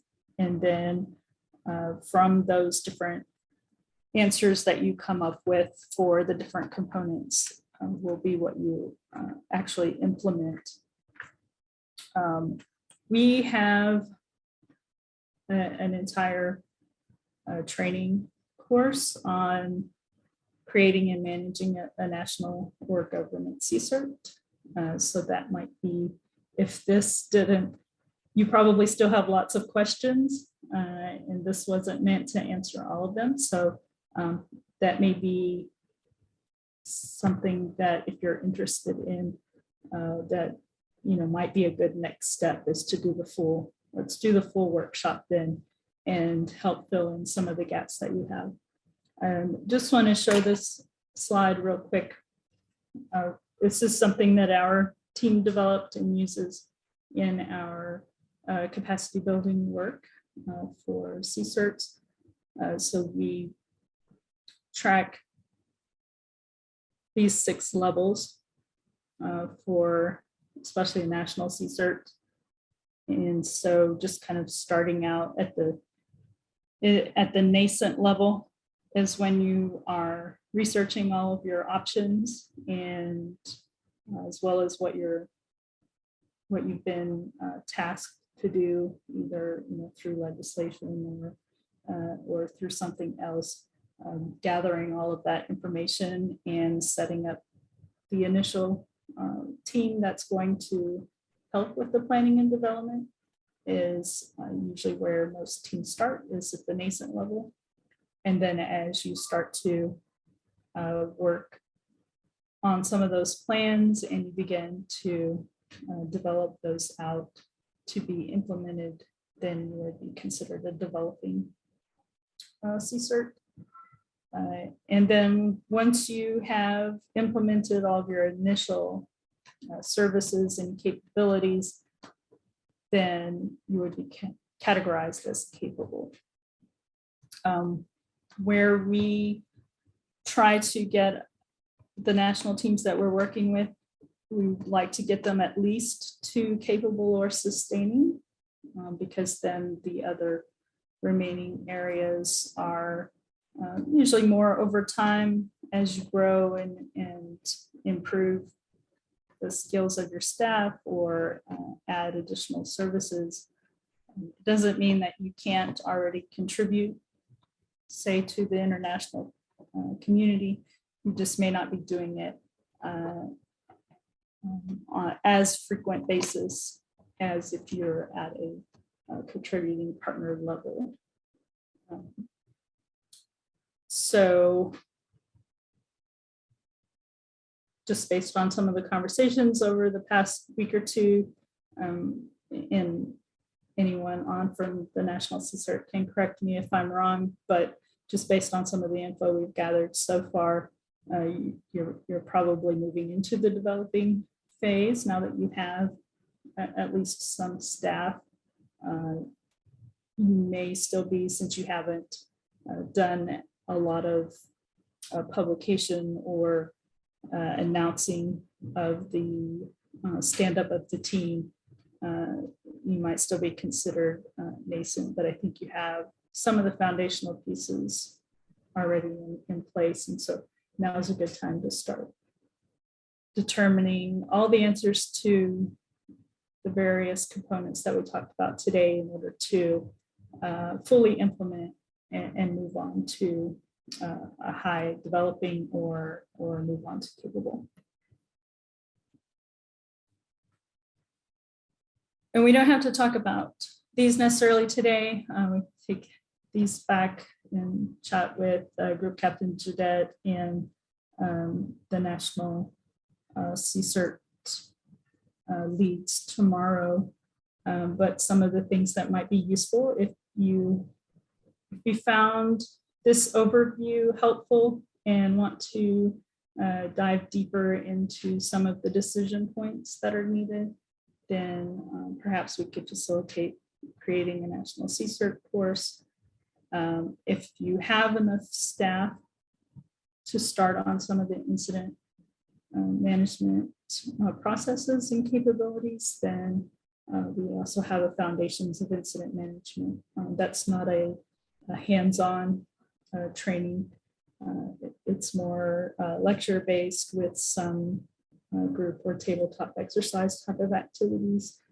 So that could be an initial first step to help you plan out some of the incident response processes.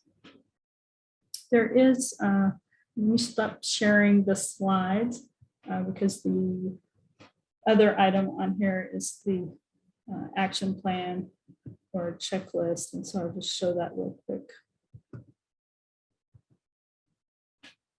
We can also email it out to everyone later.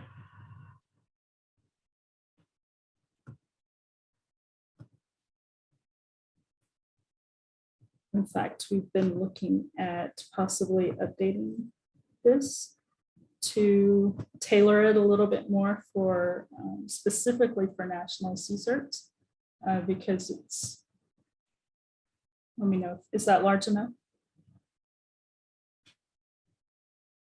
We're not going to go through, I just want to show you an example. At the end of the creating a CSRT training, there is an action plan. And so if you use that along with the training, what it will do is walk you through some of the information you need to gather as part of your planning. And then there's kind of a master checklist in different areas. So preparation, as you're preparing, here are some of the questions to consider. Not everything may apply to your national CSRT. And you can always skip those, but it kind of helps you see what you've already decided and what you still need to determine your answers for. So like services especially.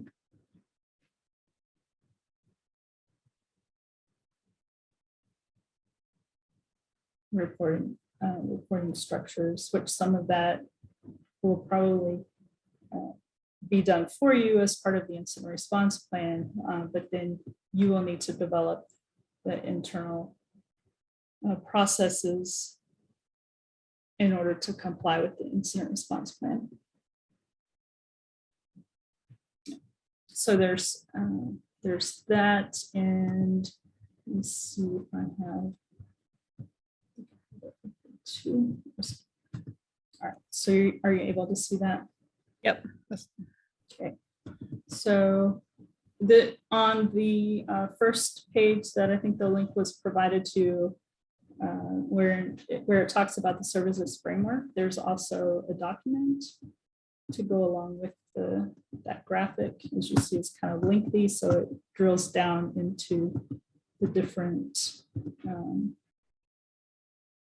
explains the framework in more detail and the functions under each of the service areas.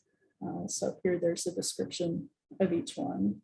What do they mean by this? What are the functions that your team would be performing if you wanted to provide that service?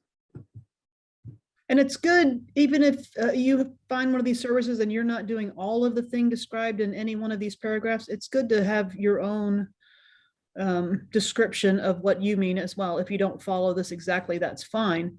But you would want to say, for your constituents, these are the services that I'm providing, and here's what I mean by that. So that's a good reference point for developing that kind of information.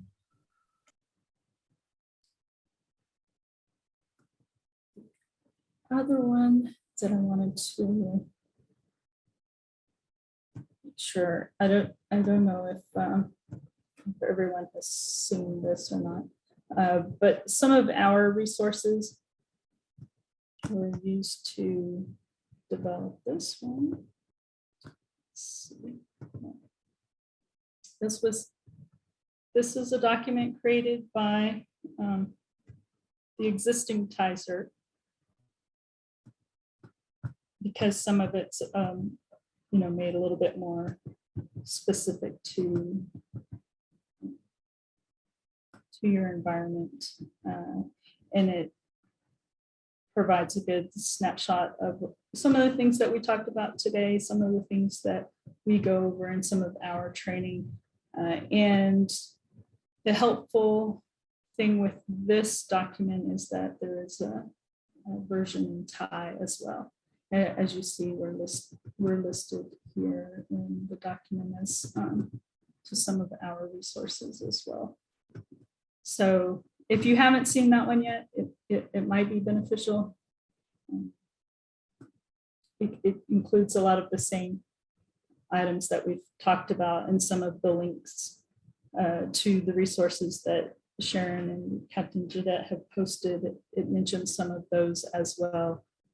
One of the helpful things is that there's a Thai version of that document. And so I think I have links to all of those. If not, I have the actual PDFs that we can send out to everyone. Right.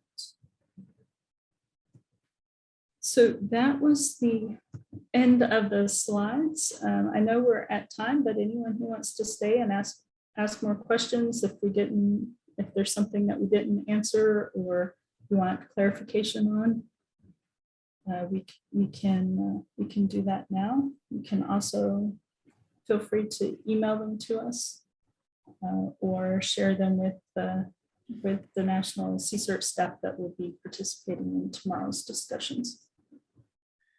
And just so everyone knows, I have a short list of documents that in the chat I've said I can send that later. So I have that in my notebook here and I will make sure to get that out to this team as well.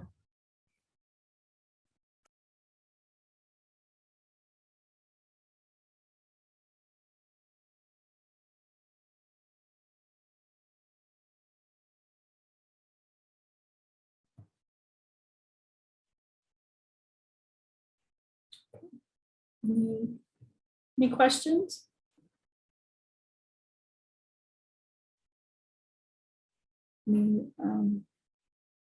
Yes.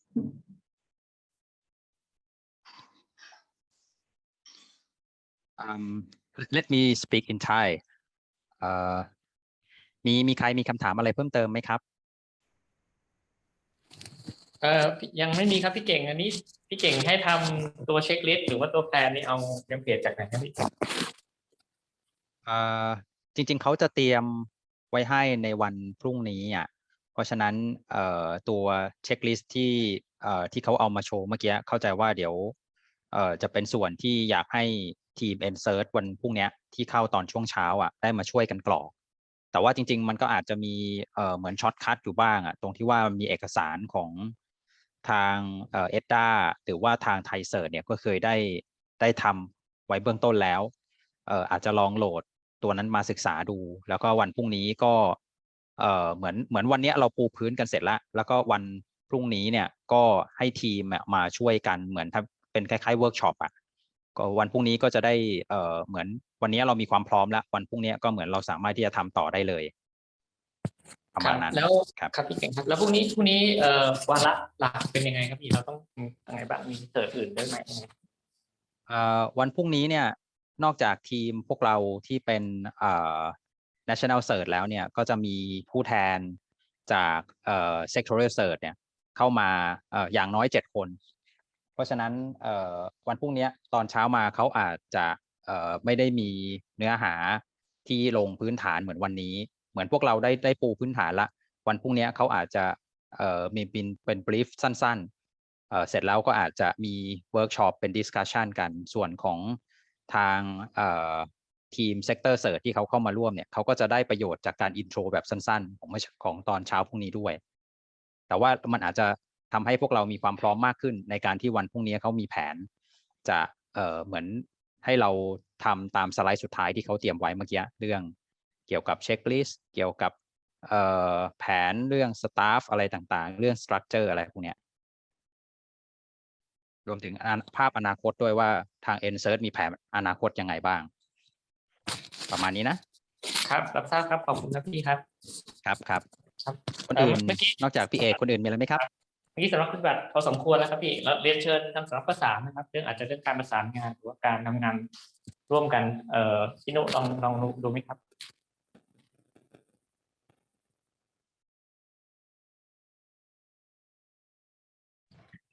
พี่เก่งครับพอดีนุขอโทษด้วยวันนี้นุฟังบ้างไม่ได้ฟังบ้างเพราะว่า มาตรวจรับบ้านค่ะ แต่ว่า ครับ เข้าออนไลน์ค่ะ ครับไม่เป็นไรครับก็จริงๆแล้วเข้าใจว่าเนื้อหาในส่วนของที่นุดูแลอยู่ก็มีอยู่เหมือนกันนะครับเป็นจุดสำคัญเหมือนกันแต่ว่าเดี๋ยวอย่างน้อยๆวันนี้ฟังแล้วสักรอบหนึ่งก็เดี๋ยวมีเวลาเตรียมตัวแล้วก็วันพรุ่งนี้ก็จะได้ดิสคัสกับเขานะครับเดี๋ยวตัวสไลด์ที่พี่เก่งคิดว่ามันเกี่ยวกับทางสำนักประสานเนี่ยเดี๋ยวอาจจะส่งให้นุดูเพิ่มเติมครับแล้วถ้ามีอะไรเดี๋ยวเราคุยกันได้ครับได้ค่ะขอบคุณค่ะ Tracy, after I talk to the some of the top manager for the national cert, I found that they quite understand the overview of cert development. They just asked me for tomorrow's session. At the first start for tomorrow's session, will you prepare some additional briefing about what they want to do for tomorrow's session? Yes, so for tomorrow's session, for the Csr development piece, I think we can focus on more of the national cyber ecosystem, so showing where the national CSRF fits and its role and why it's important, and then what some of the other components of that are, so that that will lead into the sector CSRF presentation and discussion later in the day. Can you? But if there's something specific you want us to cover tomorrow morning, just yes, let me know. Can you show your last slide that you mentioned about the national cert? Sure. That they need to do tomorrow. Let's see.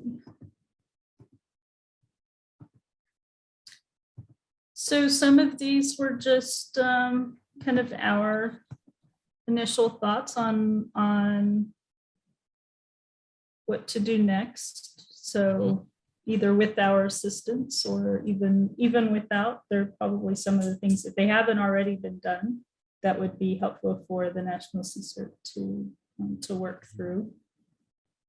So for tomorrow morning, they will need to prepare themselves to do the or fill out the action plan tomorrow.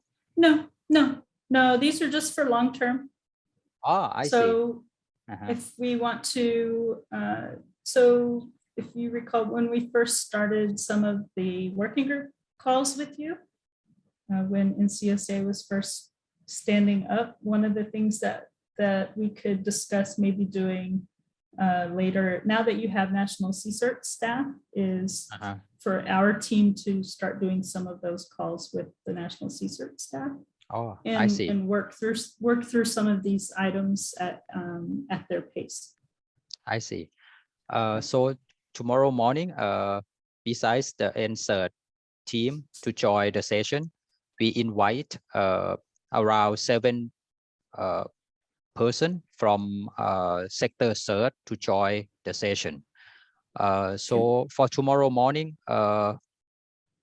what kind of material that you prepare? Is it the same as today, or is different?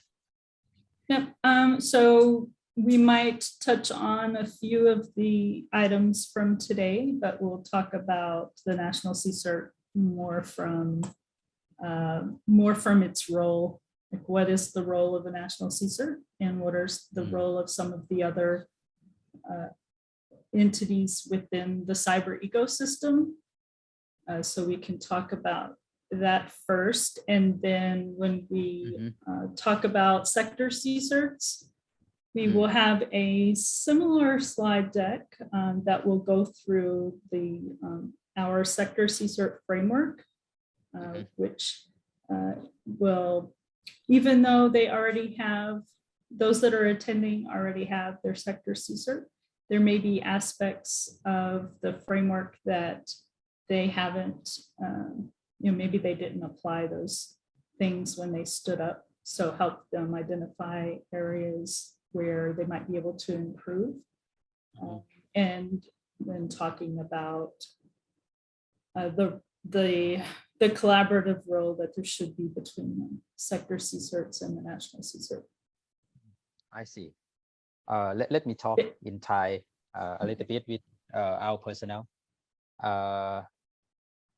สำหรับทีม Insert พรุ่งนี้นะครับก็ตอนแรกพี่เก่งเข้าใจผิดว่าเดี๋ยวเขาจะให้เข้าเพื่อที่จะทำไอตัวเช็คลิสต์เมื่อกี้ที่เขาโชว์นะครับแต่ว่าสรุปว่าเมื่อกี้ที่ถามเขาเนี่ยเขาบอกว่าสไลด์เนี่ยที่เขาโชว์เนี่ยคือเหมือนกับให้เราทำต่อไปหลังจากนี้นะครับไม่ได้หมายความว่าวันพรุ่งนี้จะต้องมากรอกให้มันเสร็จนะครับก็เพราะฉะนั้นวันพรุ่งนี้เนี่ยเนื้อหาที่เขาจะพูดในช่วงเช้าเนี่ยมันจะต่างจากวันนี้นะครับเนื้อหาที่จะพูดในพรุ่งนี้เช้าเนี่ยมันจะเป็นบทบาทของ National Search ว่ามันควรจะเป็นบทบาทยังไงแล้วมันควรจะสัมพันธ์ยังไงกับตัว Sector Search นะครับเพราะว่าวันพรุ่งนี้มันจะมีอย่างน้อย7คนที่เป็นตัวแทนของ Sector Search นะครับที่เราเชิญเข้ามาร่วมรับฟังด้วยนะครับสรุปว่าวันพรุ่งนี้ช่วงเช้านะครับเขาจะพูดถึงบทบาทของSearch ในระดับ National นะครับแล้วก็อาจจะพูดถึงบทบาทของ Search ในระดับ Sector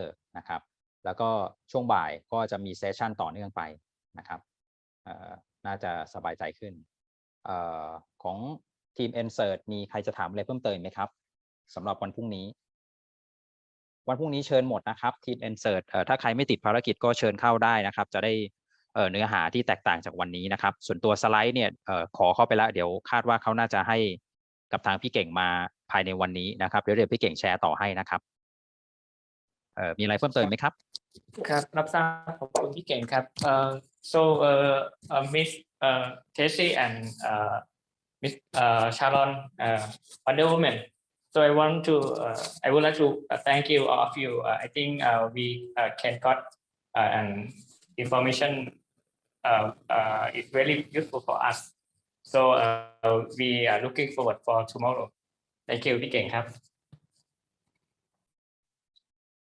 All right. I think that's all for today's session, and thank you so much for excellent presentation. We hope to join to you tomorrow session, and we hope to understand more how to develop the national search corresponding with the sector search. Thank you so much. That's all from me. Thank you. Thank you all for joining us on your day off. Enjoy the rest of the day. And thanks for all the very good questions. The chat was lively. And Sharon, please don't forget to send the slide to me so I can pass to the answer team for their preparation before tomorrow session. Yep, we'll do that this afternoon for sure. Yeah. Thank you so much, everybody. Goodbye. See you tomorrow. Bye. Thank you. Goodbye. Bye. thank you ครับ Thank you